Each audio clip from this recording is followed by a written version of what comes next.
प्यारे बच्चों, स्वागत है आप सभी का एक बार फिर से हमारे चैनल पे। बच्चों, कक्षा 11वीं के जो फिजिक्स विषय का आपका इम्पोर्टेंट क्वेश्चन है वो मैं यहाँ पे लेके आया हूँ आप लोगों के लिए।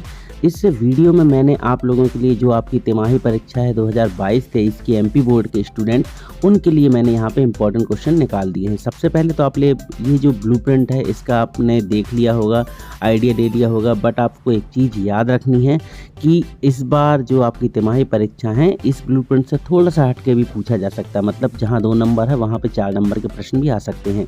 ये है सिलेबस आपका हटाया गया, अध्याय 1 में, 2 में, 3 में, 4 में, 6 में क्या क्या हटा दिया गया है। तो आप इसको देख लें, बहुत अच्छे से समझ लें, क्योंकि इसको आपको तैयार नहीं करना और इससे रिलेटेड कोई भी क्वेश्चन आपके पेपर में नहीं आएंगे।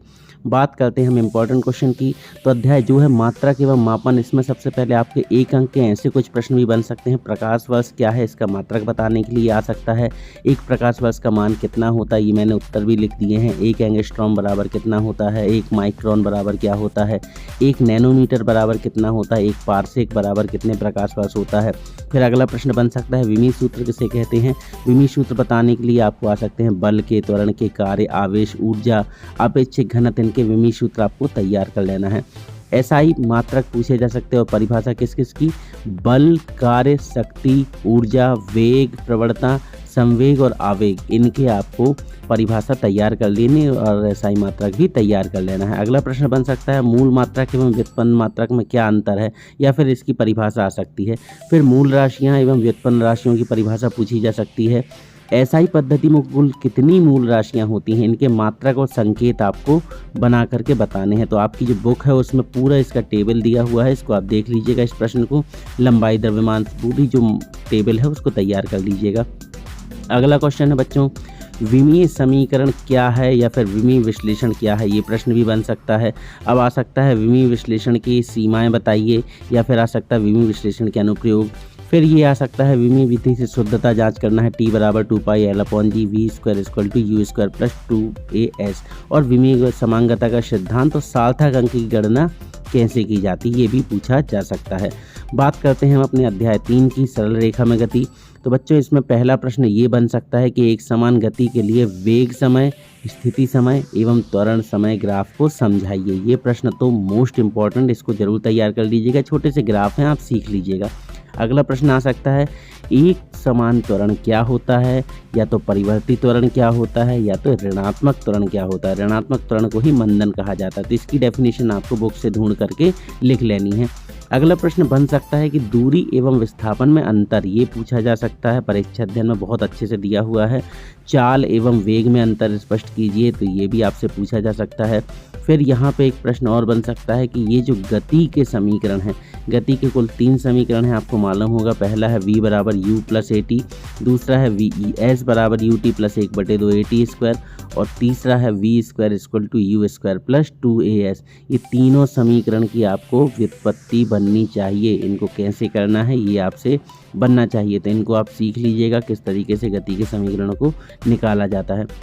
फिर यहाँ पे एक अगला प्रश्न बन रहा है कि ऊर्ध्वाधर ऊपर की ओर फेंके गए पिंड के लिए आपको जो इसका महत्तम ऊंचाई, इसका व्यंजक आपको बताना है। तो आपको ये वाला भी प्रश्न कर लेना है। बच्चों एक चीज़ मैं बोलना चाहता हूँ, आप लोग डिमांड कर रहे थे इसलिए मैंने आप लोगों को इम्पोर्टेंट क्वेश्चन उपलब्ध कराए हैं।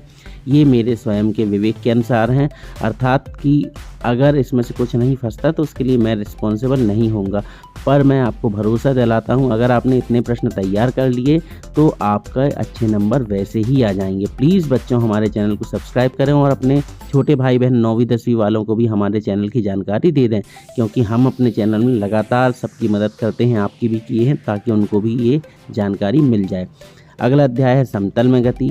तो इसमें पहला प्रश्न कॉमन सा है जो कि पूछा ही जा सकता है, सदिश एवं अदिश राशियां किसे कहते हैं, या फिर सदिश और अदिश में अंतर। अगला प्रश्न बन सकता है सदिश योग संबंधी त्रिभुज नियम को सिद्ध कीजिए। बहुत अच्छा इंपॉर्टेंट क्वेश्चन है कि सदिश योग संबंधी त्रिभुज नियम को बताइए। या फिर आ सकता है सदिश योग संबंधी समांतर चतुर्भुज नियम बताइए, या फिर आ सकता है सदिश योग संबंधी सहचर्य नियम को समझाइए। फिर सदिशों के प्रकार आ सकते हैं, सदिश कितने प्रकार के होते हैं, शून्य सदिश की परिभाषा, विपरीत सदिश की परिभाषा, समान सदिश की परिभाषा, एकांक सदिश की परिभाषा। अगला प्रश्न बन सकता है प्रक्षेप गति किसे कहते हैं, इससे संबंधित व्यंजक मतलब कि प्रक्षेप के जो व्यंजक हैं बच्चों, प्रक्षेप के उड्डयन काल का व्यंजक बताइए, प्रक्षेप की अधिकतम ऊंचाई का व्यंजक बताइए, प्रक्षेप के लिए क्षैतिज परास के सूत्र की व्युत्पत्ति कीजिए। फिर एक प्रश्न मोस्ट इम्पॉर्टेंट, प्रक्षेप का पथ परवलयाकार होता है, सिद्ध कीजिए कि प्रक्षेप का पथ परवलयाकार होता है। इस प्रश्न को भी तैयार कर लेना, ये एक व्यंजक है। अगला प्रश्न बन सकता है अभिकेंद्री त्वरण क्या होता है, इसके व्यंजक की व्युत्पत्ति। फिर रेखीय वेग और कोणीय वेग में संबंध मतलब v बराबर आर ओमेगा सिद्ध करने के लिए आ सकता है। और एक अगला प्रश्न बन सकता है आवृत्ति एवं आवर्तकाल में संबंध बतलाइए। तो ये प्रश्न भी आपको तैयार कर लेना है, ये भी अपने आप में मोस्ट इम्पॉर्टेंट क्वेश्चन है। बात आती है हमारे अध्याय 5 की गति के नियम।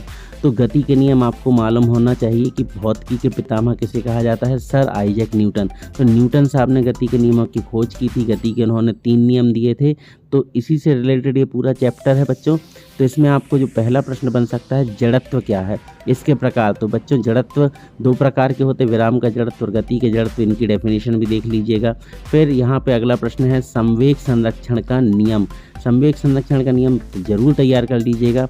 फिर तीसरा प्रश्न है न्यूटन के गति संबंधी नियम। तो न्यूटन के गति संबंधी 3 नियम होते हैं, ठीक है, तो तीनों की आपको डेफिनेशन देख लेनी है। फिर चौथा प्रश्न है प्रत्यास्थ एवं अप्रत्यास्थ संघट्ट को समझाइए, इसको देख लीजिएगा। घर्षण क्या है, इसके प्रकार, घर्षण क्या होता है, इसके प्रकार बताने हैं आपको। सर्पी घर्षण बेलन घर्षण में अंतर, ये मैंने आपको बताया नहीं है, पर ये तैयार कर लीजिएगा, चांस उसके भी बन सकते हैं। घर्षण से हमें क्या लाभ है, क्या हानियां हैं, घर्षण को कम करने एवं उसके बढ़ाने के उपाय आपको पूछे जा सकते हैं कि घर्षण को कम कैसे किया जा सकता है। ये मोस्ट इंपॉर्टेंट क्वेश्चन 8वां नंबर, रोलर को ढकेलने की बजाय खींचना आसान होता है, क्यों, इसको आपको सिद्ध करना है, स्पष्ट करना है। फिर घर्षण कोण एवं विराम कोण में संबंध स्थापित करना। तो ये प्रश्न भी आप लोगों को तैयार कर लेना है। अच्छा, इसमें कुछ आंकिक प्रश्न भी हैं, तो आपको जो प्रश्न बैंक जारी हुई है इस साल, उस प्रश्न बैंक में जितने भी आंकिक क्वेश्चन हैं बच्चों, उनको बहुत अच्छे से सीख लें, समझ लें, तैयार कर लें। उन प्रश्नों में से कोई भी प्रश्न पूछे जा सकते हैं। हमारा अगला अध्याय है कार्य, ऊर्जा और शक्ति। तो बच्चों कार्य, ऊर्जा, शक्ति में ये कॉमन सी बात है। सबसे पहले तो आपको जो भी चैप्टर है, जो नाम है उसका, उसकी परिभाषा तैयार ही कर लेनी है। यहाँ पे जैसे यहाँ पहला प्रश्न बन रहा है कार्य, ऊर्जा एवं शक्ति की परिभाषा, इन 3 में से किसी की भी परिभाषा पूछ सकते, हो सकता है आ जाए। कार्य की परिभाषा बताइए एवं SI मात्रक बताइए, या फिर ऊर्जा का SI मात्रक, ऊर्जा के प्रकार, कार्य के प्रकार। तो कार्य कितने प्रकार के होते हैं, दूसरा क्वेश्चन देखें आप, कार्य के प्रकार। तो कार्य कितने प्रकार के होते हैं, 3 प्रकार के, कौन कौन से, धनात्मक कार्य, ऋणात्मक कार्य और शून्य कार्य। इसकी परिभाषा तैयार कर लीजिएगा, उदाहरण देख लीजिएगा बहुत अच्छे से। फिर अगला क्वेश्चन है संरक्षी एवं असंरक्षी बल में अंतर स्पष्ट कीजिए। संरक्षी बल क्या होता है ये बताना, असंरक्षी बल क्या होता है इसको बताना। तो इसमें अंतर बहुत अच्छे से दिया हुआ है। अगला है कार्य ऊर्जा प्रमेय।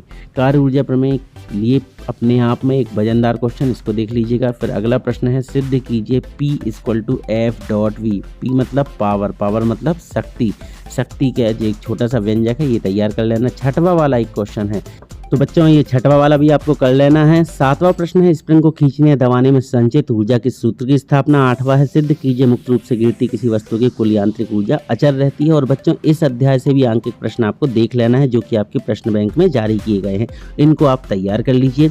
मिलते हैं हम अपने अगले वीडियो में अगले इंपॉर्टेंट क्वेश्चन के साथ। और प्लीज़ हमारे चैनल को अधिक से अधिक शेयर करें और अपने दोस्तों को भी इसकी जानकारी दे दें। मिलते हैं, जब तक गुड बाय।